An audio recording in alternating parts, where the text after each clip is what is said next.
আমরা live plant নিয়ে আসছি, এই লাইভ প্লান্টগুলো দিয়ে দিব। এগুলোকে পাথরের মধ্যে ঢুকিয়ে দিলে, যদি এভাবে রেখে দিই সেক্ষেত্রে গাছ তেমন একটা বাড়বে না, কিন্তু এগুলোকে যদি আমি পাথরের মধ্যে এভাবে ঢুকিয়ে দিই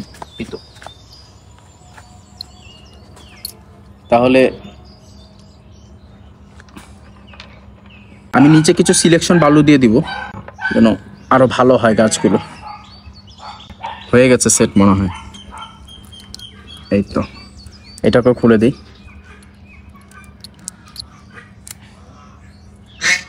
এগুলো পানিতে থাকা ভালো, এটা হচ্ছে আপনার ওই যে খারাপ ব্যাকটেরিয়াগুলো থাকে এগুলো রিমুভ করে ফেলে এগুলো থাকলে। এখানে একটা গাছ দিয়ে দিই।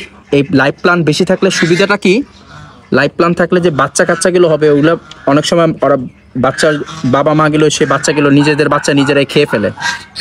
আর লাইভ প্লান্ট থাকলে কি হয়, লাইভ প্লান্ট থাকলে আপনার বাচ্চাগুলো সেগুলো সেই সব জায়গার মধ্যে লুকিয়ে থাকতে পারে। মোটামুটি হয়ে গেছে।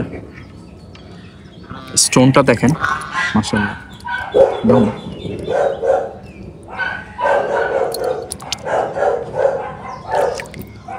আর এখানে কিছু শাপলা পাতা আছে যেটা আমি এর আগে দিয়েছিলাম। শাপলা পাতাগুলো মাশাআল্লাহ অনেক বড় হয়ে গেছে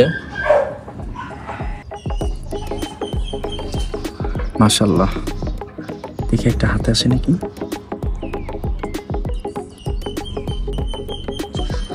ভালোই লাগছে দেখতে। এই যে এখানে কিছু আছে।